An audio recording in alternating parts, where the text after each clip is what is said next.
All right, we're going to be starting Chapter 2, where we're going to start organizing all sets of data. So the very first thing you're going to learn in Section 2.1 is how to make a table of data. So 2.1 Day 1, the whole chapter is about organizing data. Well, the first couple sections anyway. And the first thing we're going to do is make a table of data, then we're going to make some graphs off of this table. So, make a table.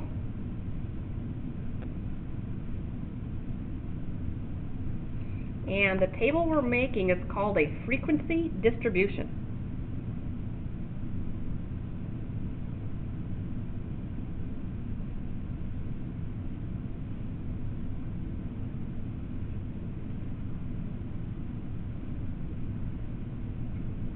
Okay, and all this is a two-column table.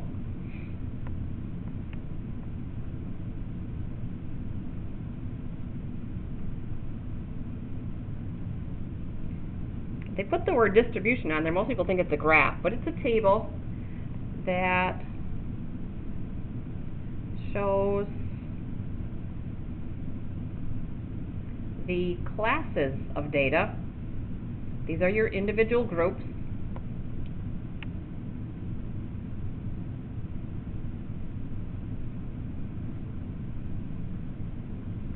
And the frequency for each class. And frequency just means how many of your data values are in that class.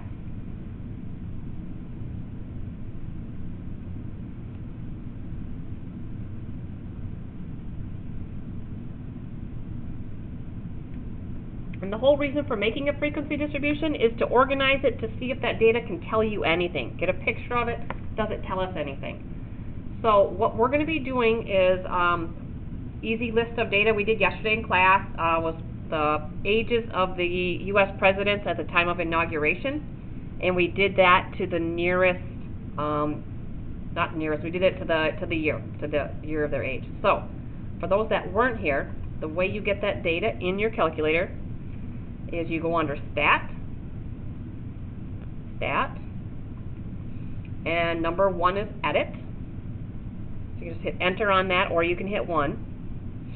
And then you'll have lists that show up. There are 6 lists. If you have numbers in a list, I already put them in list 1, so I'm not going to clear that out. But let's say I had some numbers in here, and I wanted to get rid of them. So if there are numbers in your list that you need to clear first, you go all the way up to the top, so that your cursor is on the name of the list. You hit Clear, right here, Clear. Nothing happens until you hit Enter, and then it wipes out that whole list. If you happen to hit Delete and hit Enter, watch this, Delete, I don't even have to hit Enter. Notice my L2 is gone completely. I deleted the whole list. Don't panic. You can get that back by going under Stat, Set Up Editor number 5. I just press 5, then hit Enter. It says Done. Now when I go back under Stat and Edit, it's back. So when you want to clear a list, don't delete a list. Clear is your friend, delete is not. Okay, so you have all of your ages, and this was President Washington all the way through President Trump. It would be nice to have them in order, and I showed you that yesterday, so this beginning part is really for the people that weren't here. You go up to the top on L1, and you go into Stat again. We have the sorts, sort A and sort D, sort ascending and sort descending. So descending would be your highest age to your lowest. Ascending is lowest to highest, and we want to sort from low to high. So number 2. And then you've got to tell it which list. If I just hit Enter, it automatically does list 1. So if your data is in a different list, if you remember they're listed above here, above the numbers, L4, L5, L6, L3, L2, L1. So second, L1, they're in blue. So now when I hit Enter, it says Done. Now when I go back in and look, they're going to be in order from youngest to oldest. Okay, so we did all that yesterday in class. So you're ready, people are ready to go. All right, so our steps to making a frequency distribution. First, decide on the number of classes you're going to have.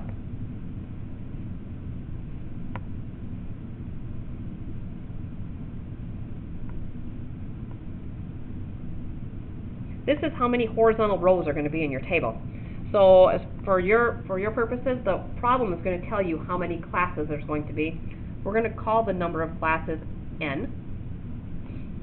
Then you want to know, you want uniform width all the way down your classes. So we're going to calculate the class width.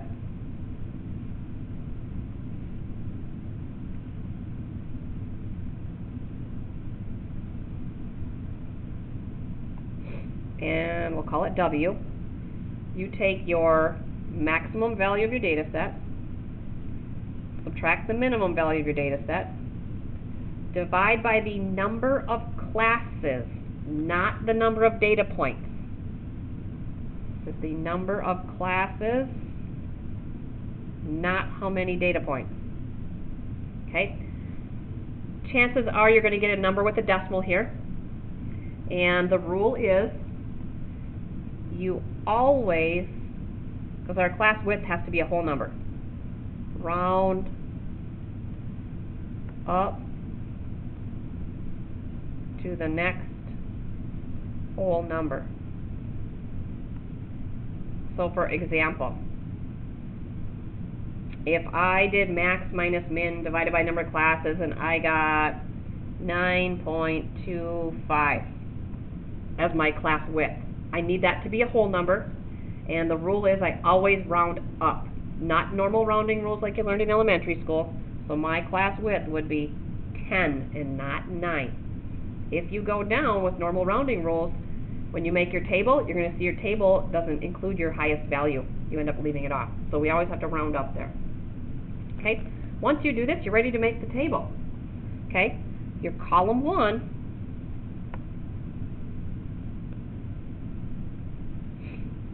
are going to be your, they're called class limits.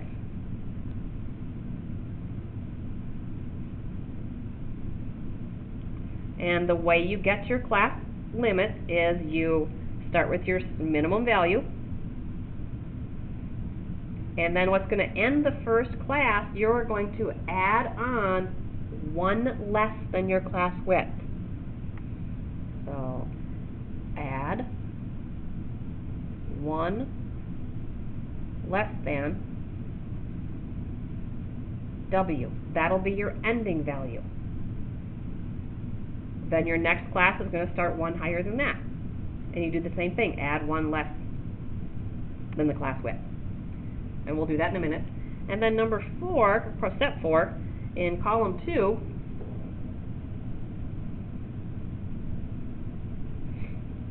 you're going to give the frequency for each class.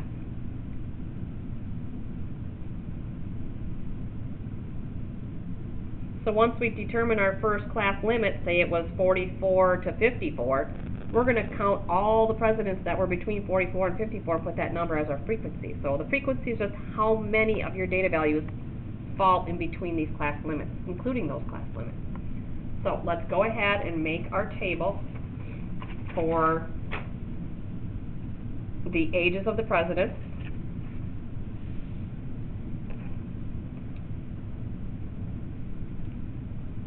Gosh, I didn't even look. Hopefully that was on the screen.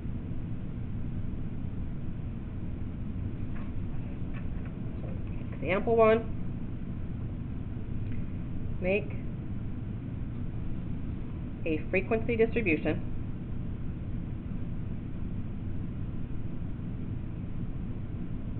for the ages at inauguration for the U.S. president. Let's use 6 classes.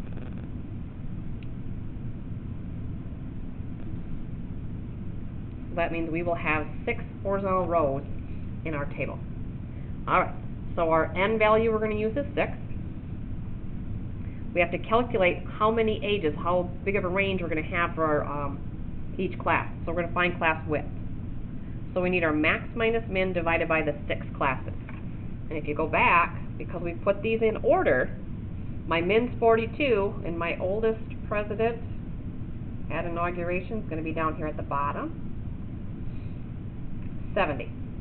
So we've got 70 minus the 42 divided by 6. Doing that on the calculator, we'll get 4.66. Class width has to be a whole number. I always round up. So I want 5 ages in each class. Okay, so now we're ready for the table. So the class limits are the ages.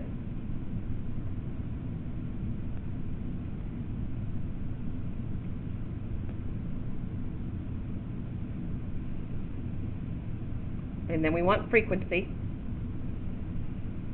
Now we are going to be adding more columns to this as we make different graphs, so make sure you leave some room to the right here. Okay. So our first class, I want 5 ages in here, and the youngest one is 42. So if you think about it, there's 42, 43, 44, 45, and 46. 46 would give us, if I stop at 46, that gives me 5 ages. 42, 43, 44, 45, 46. Biggest mistake people make is they do start at 42 and then they want to add 5 to it. Well, 42 plus 5 is going to give you 47, not 46. So that's why I told you start with your class minimum and add 1 less than the class width. So 1 less than 5 is 4. 42 plus 4 gives me the 46. So if my first class ends at 46, my second one's going to start at 47. And I do the same thing. To get 5 values in here, I've already got the 47. I'm going to add the next 4 values to it. So 47, 48, 49, 50, 51. Just by adding 4 to this. What you can see is as you move vertically, that's where the class width is coming in. 42 plus 5 gives me the 47. 46 plus 5 gives me the 51. So the next one, because this one ends at 51, this one's going to start at 52. And I can just add 5 vertically if I want at this point. Add 5 again. Add 5, that'll be 57. Add 5 again. 62. And I want to keep going until I have 6 rows. I want 6 classes. So one more time. That'll give us 67. And now I need all the ending values. Well, I can just keep adding 5 here, or I can look and say, well, this one started at 57, this one ends at 56. All kinds of ways to look at this. But I do have to calculate this last one, and it's just add 5 vertically, or add 4 across. Either way, you're going to get the same number of 71. So even though I don't have anybody 71, everything's uniform. All my classes are the same width. Now I need the frequency. So I want to go back and count how many presidents were between 42 and 46, including those values. So they're all in order, so now it's just a matter of counting. So I go back to the top. The first set's easy because there's a counter right here. There's my first value. So if I go down to the last 46, which isn't very far down, there are 4 people there that are that age, that were that age. Now I want the 47s to 51, so let's just count. 1, 2, 3, 4, 5, 6, 7, 8, 9, 10, 11, 11. And continue that process all the way down to the bottom of the list. I'm just going to fill them in.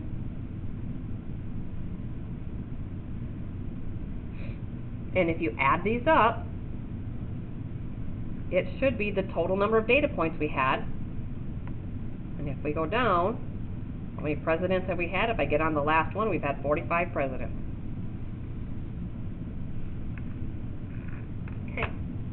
Now, what we want to do is make what's called a frequency histogram. But before we do that, we're going to add a column to our table.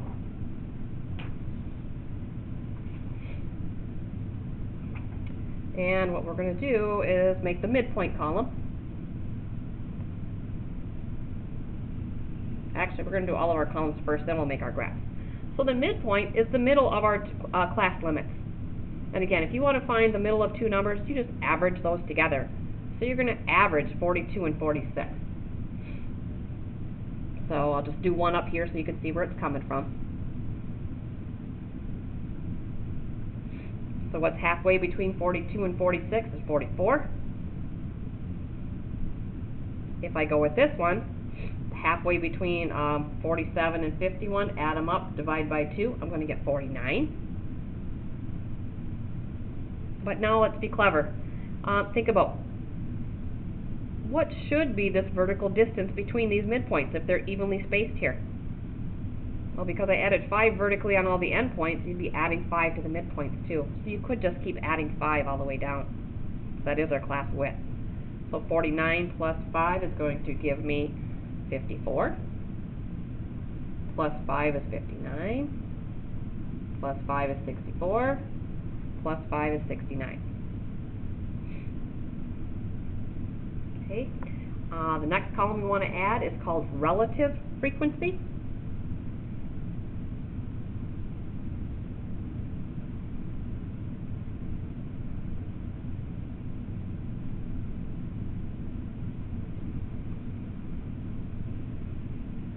And relative frequency is really just the percent. What percent of our presidents are in this age? What percent are in this bracket? What percent are here?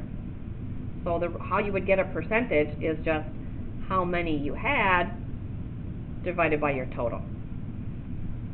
So 4 out of 45, and they don't write them as a percent. You typically see them as a decimal place. So if you go 4 divided by 45, you're going to get about 0.09. About 9% of the presidents are in that bracket. And then you just keep going down. There's 11 in this next one. So 11 out of 45, about 0.24. And you keep going down. 0.31. 9 out of 45 is about 0.20. Got a 4 again, so 0.09. And then 3 out of 45 is about 7%. And what should your relative frequencies add up to? Because they're representing percentages, all percentages are going to add up to 1. Next column is, there's still 2 more columns here, is cumulative frequency.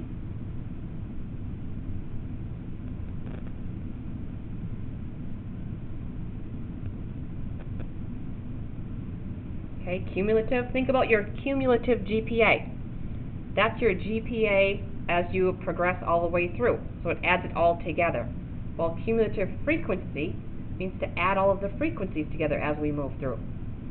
So in this first class, I can see I only have 4 presidents. Now when I go to the second class, I want to add what's technically below it, but above it physically on the table. So in the first 2 classes, we've got 15 presidents, adding the 4 and 11 together. Now this number is going to represent what's in this class plus these 2 lower classes. So we're going to add 14 to the 15 that we had and get 29. And then from that, we're going to add 9 more. To that, we're going to add 4 more. And to that, we're going to add the 3 more. So on cumulative frequency, your last number should match the total of your frequencies. Those two should be the same. Okay, and then our last column we're adding is called class boundaries. Not to be confused with class limits.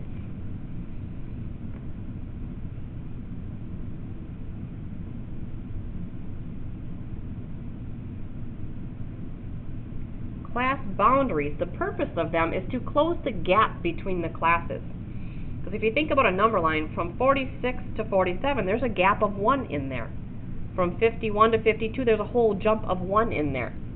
So what's going to close the gap is to pick the number halfway between these. So that means this first class boundary technically is going to jump out to 46.5. We'll come back to this first number in a minute. The second class is going to bump back to 46.5. because 46.5 is exactly halfway between 46 and 47. So by making the first class end at 46.5 and the second one start at 46.5, we've now closed the gap. And then these are called class boundaries. So all you've got to do is bump everything a half. So this has got to go, 51's got to bump up to 51.5. The 52 is going to bump back to 51.5. So these should always be connected. This one's going to bump up to 56.5.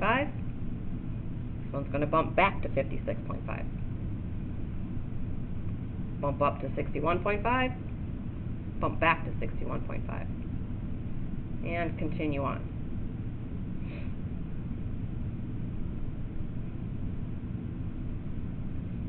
And all we've got to do is take this first one, because everything has to stay uniform. We've got to bump the 42 back. Everything gets bumped a half. A half before 42.5 is 41.5. Okay. So now we're going to make one graph.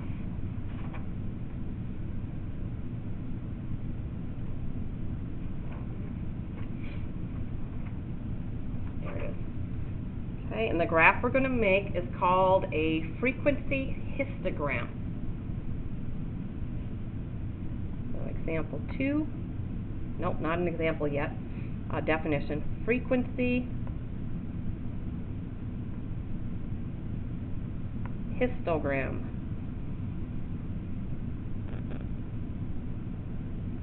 And a histogram is just a bar graph where the bars have to touch.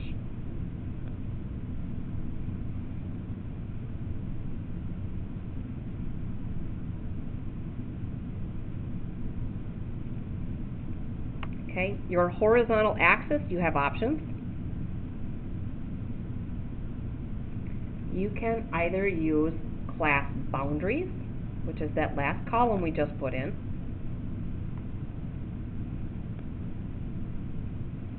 or class midpoint. Either one. And then on the vertical axis,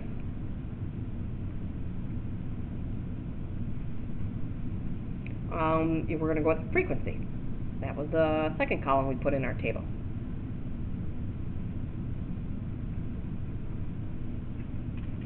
Okay, so making good graphs.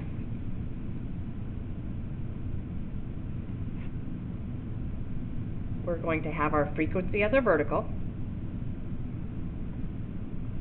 and we are going to have our ages in years,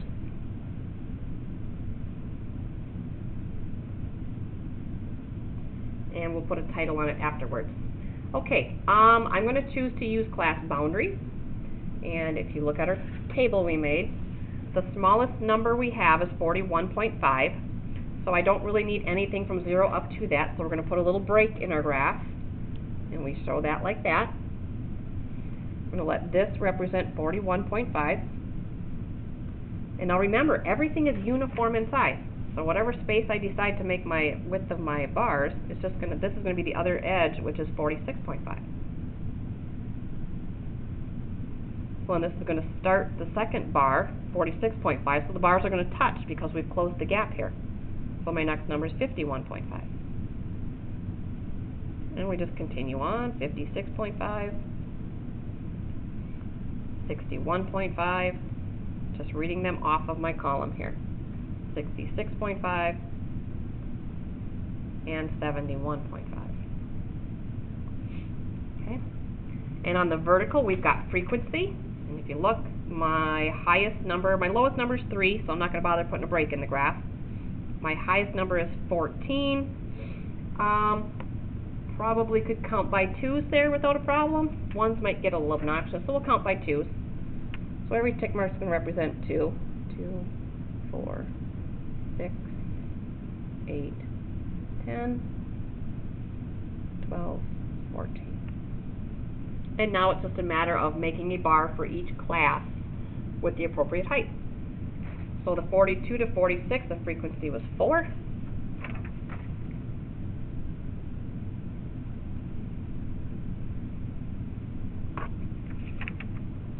second one's got to reach 11.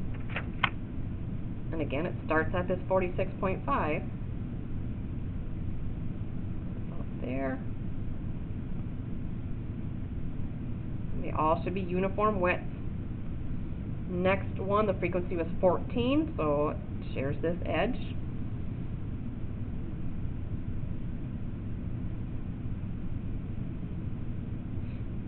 And then next one was 9.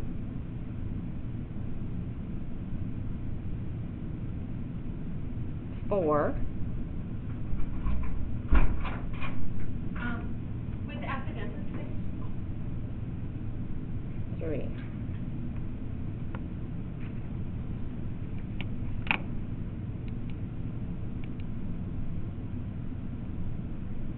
Okay, finishing up, we're going to put a title on it and call it good.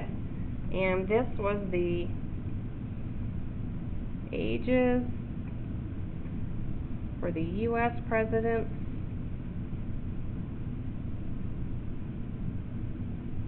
at inauguration. Oops, let's spell it right.